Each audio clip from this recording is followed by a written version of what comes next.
வணக்கம் நண்பர்களே, நான் ஈஸ்வரன் பேசுகிறேன். இப்போ நீங்கள் சிங்கப்பூரில் ஏதாவது வீடு வச்சுருக்கீங்களா?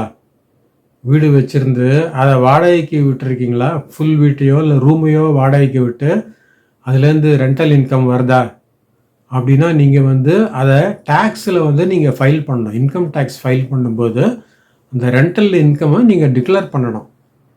அது பண்ணலன்னா அஃபென்ஸு, அதுக்கு பனிஷ்மெண்ட் உண்டு, ஃபைன் அண்ட் ஜெயில் உண்டு. இப்போ சமீபத்தில் இங்கே இன்கம் டேக்ஸ் டிபார்ட்மெண்ட் என்ன பண்ணியிருக்காங்கன்னா, ஒரு 793 பேரை இன்வெஸ்டிகேட் பண்ணியிருக்காங்க. அதாவது இவங்கள்லாம் வாடகை வாங்கினவங்க, வீட்டையோ இல்லை ரூமையோ வாடகைக்கு விட்டு அதன் மூலம் அவங்க வருமானம் பார்த்தவங்க. ஆனால் அவங்க அந்த இன்கம்மை டிக்ளேர் பண்ணல, இன்கம் டேக்ஸ் ரிட்டர்ன்ஸில் அவங்க டிக்ளேர் பண்ணல, இல்லை தவறுதலாக பண்ணியிருக்காங்க, இல்லை பாதி தான் பண்ணியிருக்காங்க, மறைச்சிருக்காங்க, இல்லை ஏதோ டெக்னிக்ஸ்லாம் யூஸ் பண்ணியிருக்காங்க.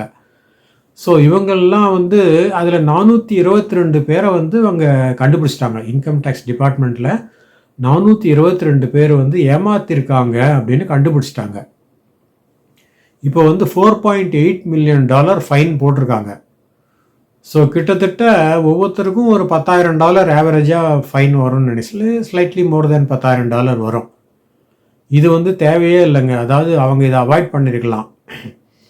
அதாவது கவர்மெண்ட்டில் என்ன சொல்கிறாங்கன்னா, இப்போ நீங்கள் வாடகைக்கு விடுறீங்க, முழு வீடையோ இல்லை ரூமையோ கூட வாடகைக்கு விடுறீங்க, அதுக்கான இன்கம் வருது இல்லையா, ரெண்டல் இன்கம், அதை நீங்கள் எவ்ரி இயர் டேக்ஸ் ஃபைல் பண்ணும்போது அந்த இன்கமே சேர்த்துக்கணுங்கிறான். ஸோ அவன் எப்படி கண்டுபிடிக்கிறான்னா, இதுக்கு நிறைய மெத்தட்ஸ் இருக்குங்க. அதாவது அவன் அந்த ஸ்டாம்பிங்னு ஒன்று பண்ணுவான். இப்போ நீங்கள் ரெண்டல் அக்ரிமெண்ட் சைன் பண்ணிங்கன்னா அதை ஸ்டாம்பிங்னு பேர், எலக்ட்ரானிக் ஸ்டாம்பிங் பண்ணணும். அதாவது ரெண்டல் வேல்யூ எவ்வளோ அதுக்கேற்ற மாதிரி ஸ்டாம்ப் டியூட்டி எவ்வளோ பீரியட் ஆஃப் ரெண்டல். ஸோ அவன் என்ன பண்ணுறான், அதை பேஸ் பண்ணி சரி இவர் இவ்வளோக்கு ஸ்டாம்ப் பண்ணியிருக்காரு அப்படின்னா இவருக்கு இவ்வளோ இன்கம் வரணும் அப்படின்னு சொல்லிட்டு கண்டுபிடிச்சிட்டு அந்த அளவு நீங்கள் டிக்ளேர் பண்ணியிருக்கீங்களா இல்லையான்னு பார்க்குறான். நீங்கள் ஒன்றுமே காட்டலைன்னா பிடிச்சிட்றான். அப்புறம் சில பேர் என்ன பண்ணுறாங்கன்னா, அதுலேயே சில எக்ஸ்பென்ஸ் எல்லாம் கழிச்சிடுவாங்க. Renovation expense, repairs and maintenance, replacement, இந்த மாதிரிலாம் எக்ஸ்பென்சஸாக காமிச்சு கழிச்சிடுறாங்க.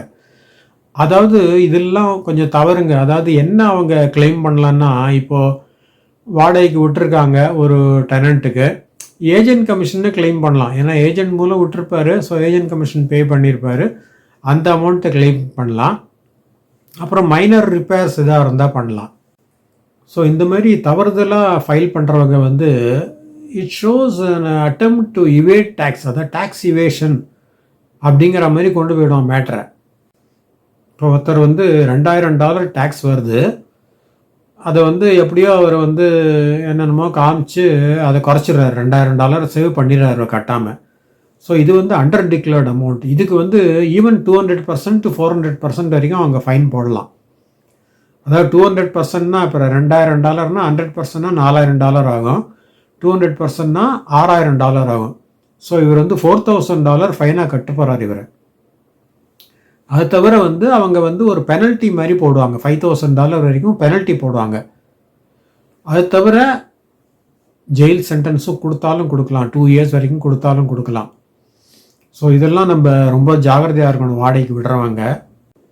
சிங்கப்பூரில் எவ்ரி இயர் டேக்ஸ் ஃபைல் பண்ணுறது மார்ச் 1 ஓப்பன் பண்ணோம். அதாவது ஆன்லைனில் ஃபைல் பண்ணுறதுக்கான ஒரு ஃபெசிலிட்டியை மார்ச் 1 ஓப்பன் பண்ணி April 18 last date.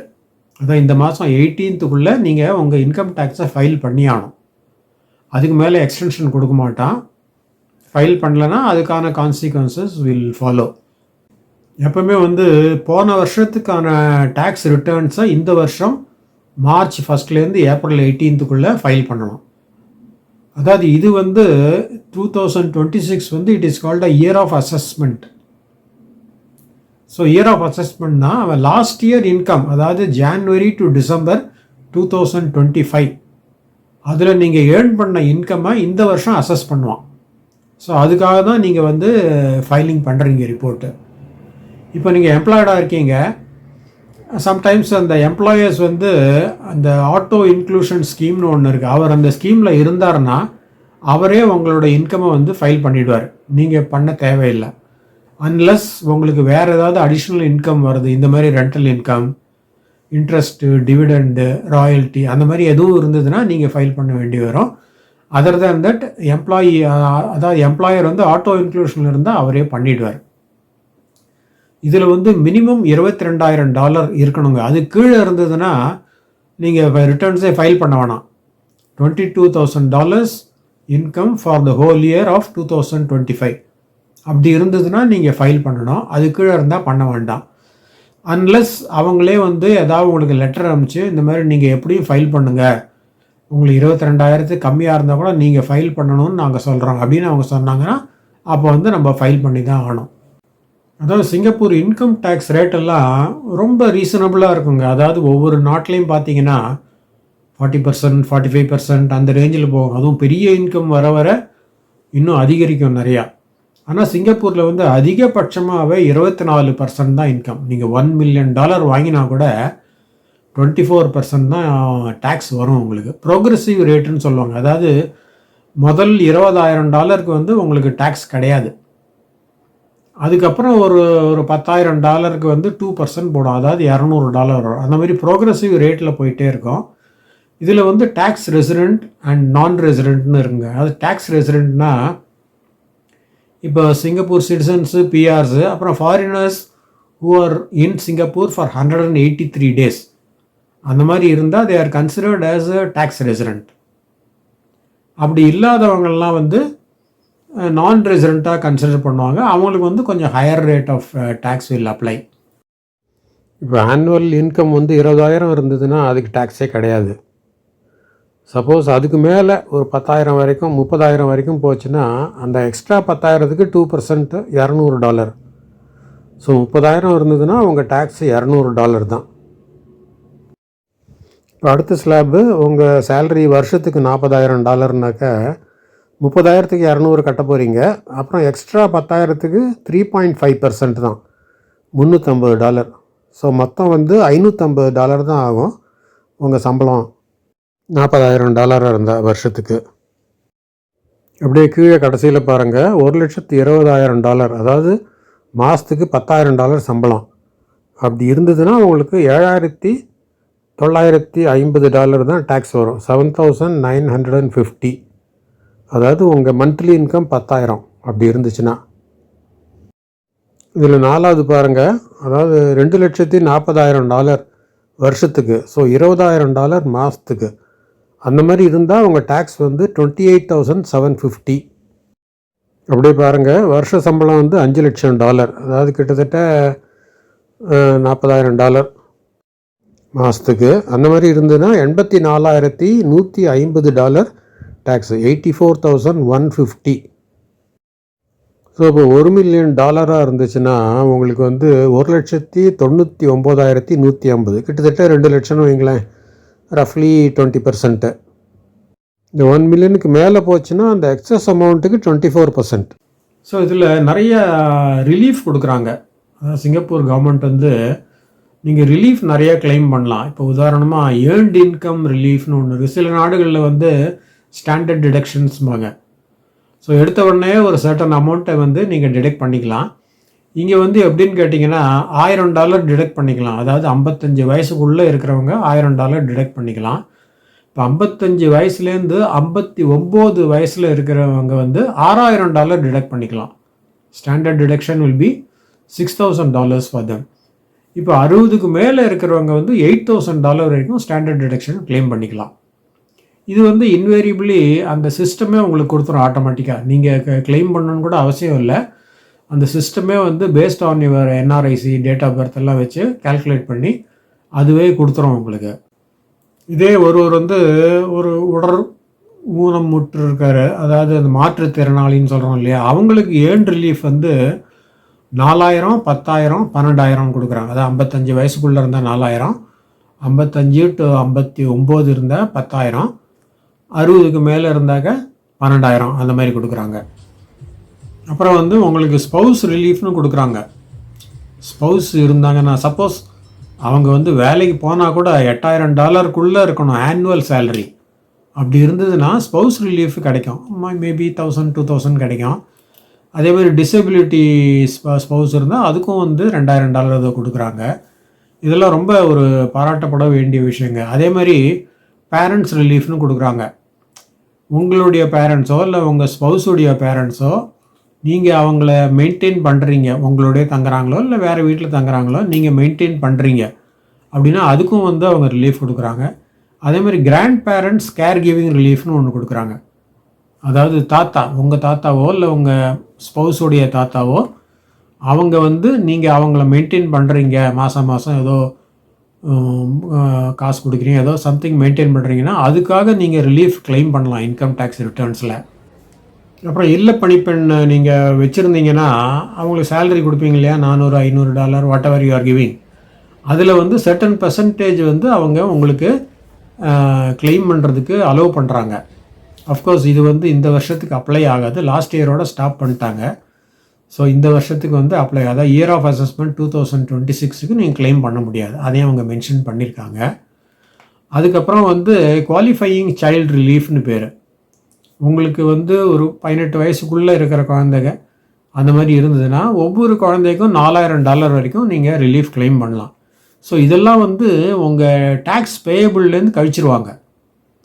So already ரொம்ப சிறிய அமௌண்ட் தான் பே பண்ணுறோம், அதுலேயும் நிறையா கழிச்சிடும். அதுக்கப்புறம் சிபிஎஃப் கான்ட்ரிபியூஷன் பண்ணுறோம் இல்லையா, அதுக்கும் ஒரு ரிலீஃப் கொடுப்பாங்க, சிபிஎஃப் கான்ட்ரிபியூஷனுக்கும் அதையும் நம்ம கழிச்சிக்கலாம்.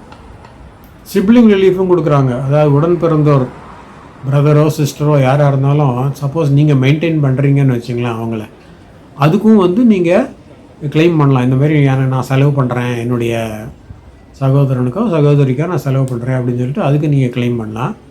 அதுக்கப்புறம் சில பேர் கோர்ஸ் அட்டன் பண்ணுவாங்க. அதாவது இது ஸ்கில்ஸ் டெவலப் பண்ணுங்கிறதுக்காக கோர்ஸ் அட்டன் பண்ணுறவங்களுக்கு அந்த கோர்ஸ் ஃபீலை வந்து இவங்க ஏதோ ஒரு டேக்ஸ் ரிபேட் கிளைம் பண்ணுறதுக்கு அலோவ் பண்ணுறாங்க, சர்டன் அமௌண்ட் அலோவ் பண்ணுறாங்க.